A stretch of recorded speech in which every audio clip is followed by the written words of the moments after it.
টকশোতে আগেও বলেছি, বিএনপি একটা রোড ম্যাপের প্রস্তাব দিক না, জামাত দিক, গণতন্ত্র মঞ্চ, মাহমুদুর রহমান মান্না, জোনায়েদ সাকিরা দিক।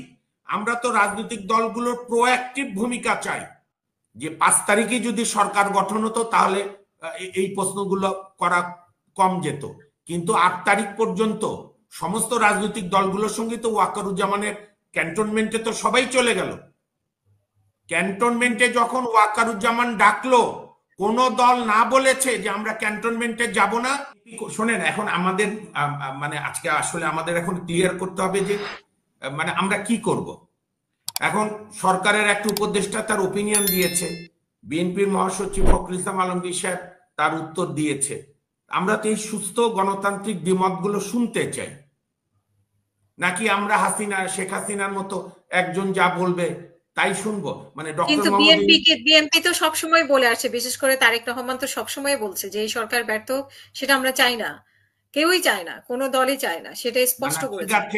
না ঠিক আছে, বাট কোন উপদেষ্টা যদি মনে করে তার ওপিনিয়ন দিয়েছে, বিএনপির মহাসচিব ফখরুল ইসলাম আলমগীর সাহেব একজন সিজন পলিটিশিয়ান, উনি তো তার উত্তর দিয়েছে। আমরা কি প্রশ্ন উত্তর পর্ব বন্ধ রাখবো?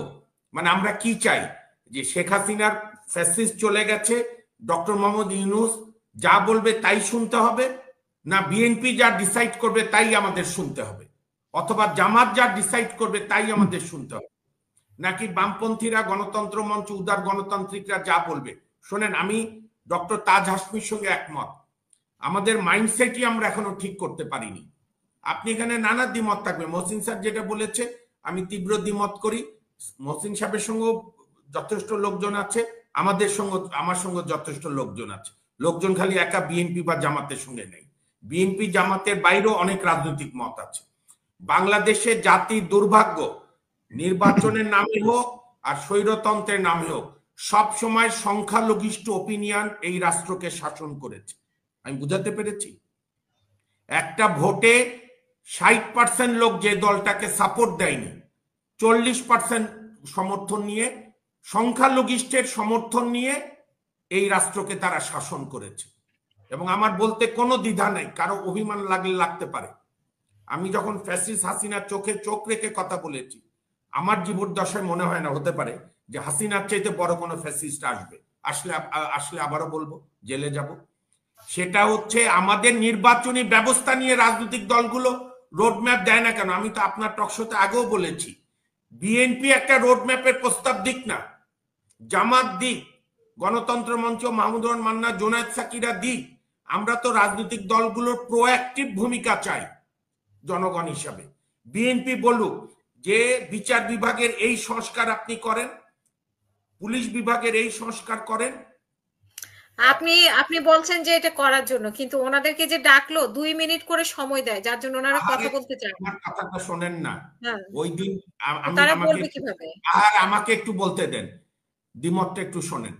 আমি মহসিন স্যারের সঙ্গে শ্রদ্ধা রেখে আমি দ্বিমত করি, হয়তো ওই দিন আরো অনেককে ডাকা উচিত ছিল, হয়তো কয়েকটা দল বাদ গেছে, কিন্তু দেশের সিংহভাগ দলগুলো সেদিন ডেকেছে।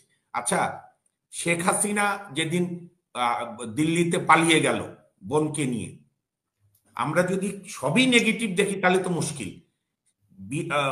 জয়শঙ্করের নেতৃত্বে ওইখানেও একটা সর্বদলীয় বৈঠক হয়েছিল 6ই আগস্ট, এবং তাজ হাসমি সাহেব ইজ কারেক্ট, মহসিন সাহেবও কারেক্ট ভারত সম্পর্কে। সেইখানে সমস্ত দল যখন বসলো, যে রাহুল গান্ধীকে আমরা এত পছন্দ করি এখনো, যে মোদির হিন্দুত্ব ভারতের বিরুদ্ধে, ধর্মনিরপেক্ষ ভারত আমাদের প্রয়োজন, সেইখানে তার একটা ভূমিকা থাকবে।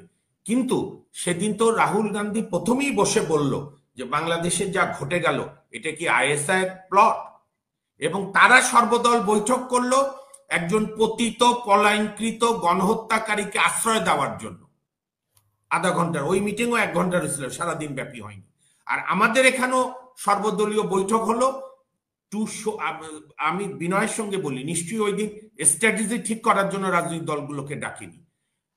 সেদিন ঠিক করা হলো যে জামাত ইসলামের একটা ওপিনিয়ন আছে, কমিউনিস্ট পার্টির একটা ওপিনিয়ন আছে, বিএনপি বড় দল সবচেয়ে জনপ্রিয় তার একটা ওপিনিয়ন, জামাতের, গণতন্ত্র মঞ্চ, ইসলামী আন্দোলন, হেফাজত, কিন্তু সবাই একটা ব্যাপারে একমত যে ভারতের আধিপত্যবাদ, ভারতের দাদাগিরির বিরুদ্ধে আমরা সবাই একমত।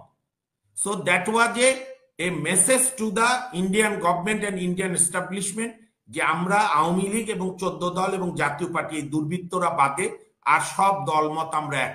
তার মধ্যে কর্নেল অলিটা ঘটে গেছে, পরে উপদেষ্টা মাপ চেয়েছে, সরি দুঃখ প্রকাশ করেছে, অলি সাহেব বলেছে আমি এটা মেনে নিয়েছি, বা আরো যেগুলো ছিল।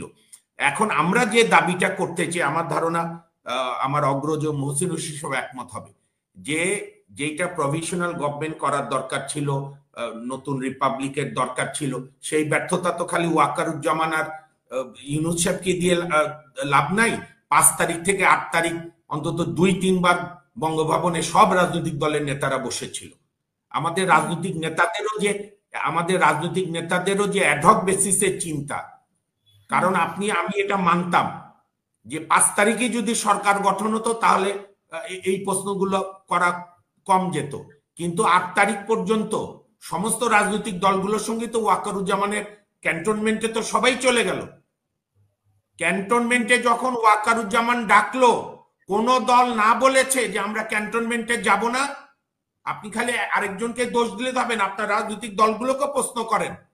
সেদিন বিএনপি কেন বলল না যে নো, আপনি ডাকসু ভবনে আসেন, আপনি ঢাকা বিশ্ববিদ্যালয়ে আসেন, বা আপনি আসেন আপনার কি নাম যে কোনো একটা আমাদের বলবে যে বিএনপি সব জায়গায় এরকম করে। বিএনপি তো কথা বলতে দিচ্ছেন না, আমারটা শোনেন না। আপনি বিএনপি সিঙ্গেল আউট করছেন কেন?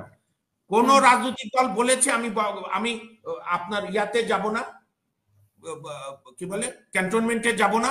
সবাই তো গেছেন, হাজির হয়ে গেছেন, একবারে তু করে গিয়ে সবাই হাজির হয়েছেন ক্যান্টনমেন্টে। তারপরে হাজির হয়েছেন আপনার প্রফেসর কি নাম শাহাবুদ্দিন চুপ্পু সাহেব বঙ্গভবনে। তারপরে যেটা তাজ হাসমি সাহেবের সঙ্গে আমি একমত যে শাহাবুদ্দিন চুপ্পু সাহেবের পদত্যাগ দরকার ছিল। চুপ্পু সাহেবের পদত্যাগ তো থামিয়ে দিল বিএনপি বলল না, তাহলে সংবিধান সংকট হবে।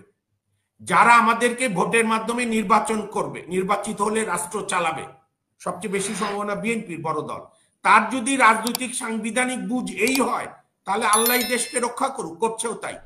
বিএনপি বললো না, এখন রাষ্ট্রপতি পদত্যাগ করলে এগুলো ভুলে যান কেন আপনারা?